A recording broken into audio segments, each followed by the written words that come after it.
Greetings loyal subscribers and honoured guests. During the PS3 era, I didn't give the console the attention it deserved. I was more of an Xbox 360 enthusiast, resulting in my 360 library becoming the second largest in my collection after the PS2. However, I have managed to accumulate a decent number of PS3 titles over the years, most of which I haven't had the chance to fully explore. Now, I am determined to change that. In this exciting new 8-episode series, I will be delving into a variety of titles that I've been meaning to get to for ages. To kick things off, I have chosen Heavenly Sword. But before we jump into the game itself, let's take a moment to dive into the fascinating history of its developer, Ninja Theory. Just Add Monsters, a small studio, made waves in the gaming industry with their cult classic party game, Kung Fu Chaos, which was released on the original Xbox in 2003.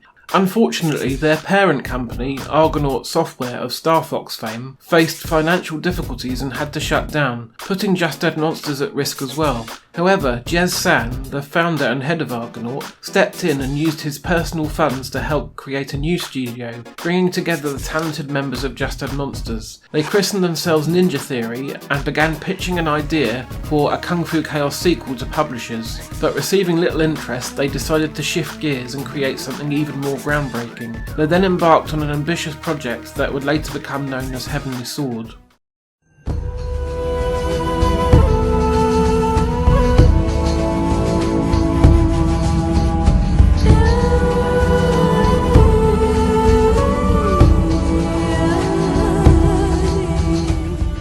When I first came across Heavenly Sword, it was through my regular perusal of Edge magazine. Lead designer and story creator Tamim Antonides was making bold claims about the game, promising an unprecedented gaming experience with its seamless combat, lightning-fast action, and an overwhelming number of enemies on screen.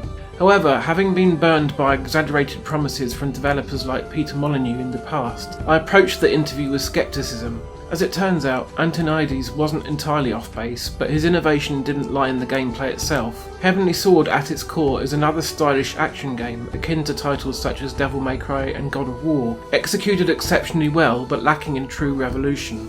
What truly makes Heavenly Sword stand out from its peers is the groundbreaking use of motion capture. Ninja Theory had the brilliant idea of enlisting the talents of Andy Serkis, renowned for his portrayal of Gollum, to handle this task and also bring the menacing character of King Bohan to life.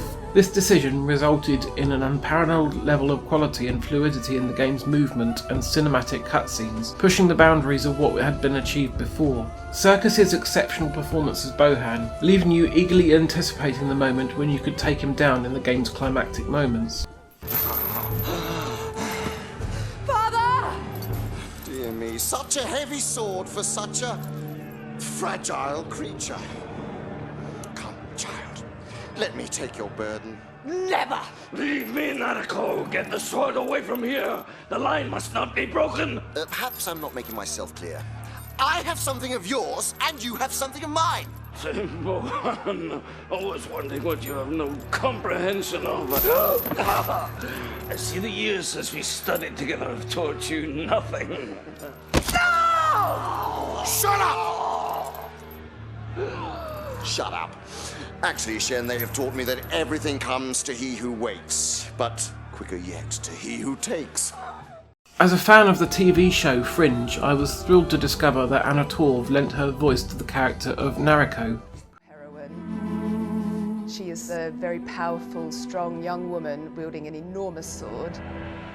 She's fit. She's got wild red hair, this mane of red hair. Beautiful skin, big, gorgeous lips. Dressed very scantily. She's the hero. To further enhance the cinematic experience, the game features a stellar cinematic score composed by the award-winning Night Sawny. The storyline of Heavenly Sword may not be the most awe-inspiring, but it holds its own.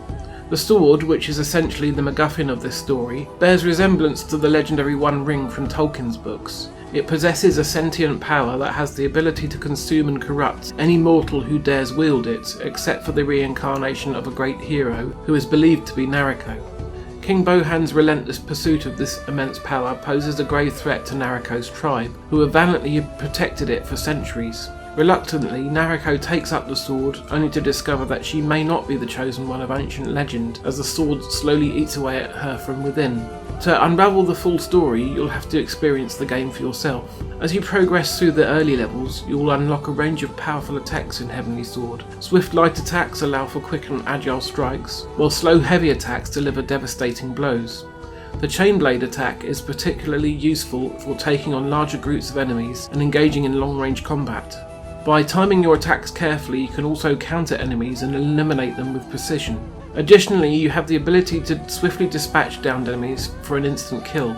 As you delve deeper into the game, you'll have the opportunity to control Nariko's skilled adopted sister, Kai, who wields a bow with expert precision, or Twing Twang as she refers to it. Initially, I had reservations about these bow sections due to the use of the 6-axis motion controls, which I found challenging.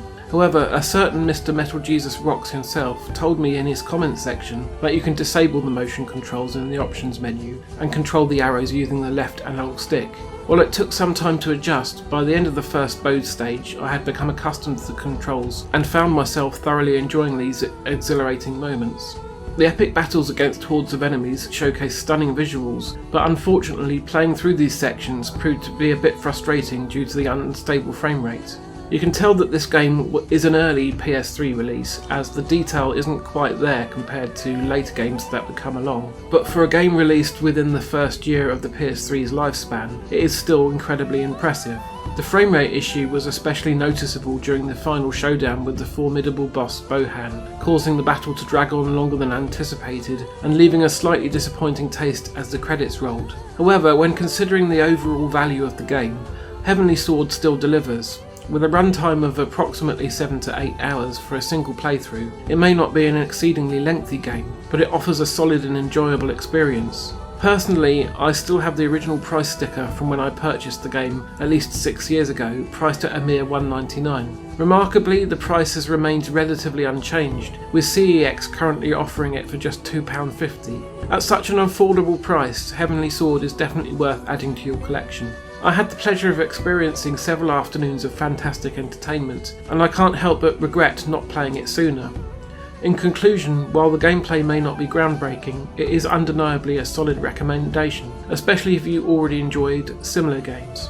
That brings this episode to a close. Thank you for watching. If you enjoyed it, then please consider leaving a like, dropping a comment, subscribing to the channel and sharing on social media. My exploration of the PS3 back catalogue has only just begun, so I hope you will join me again next time, and in the meantime, take care.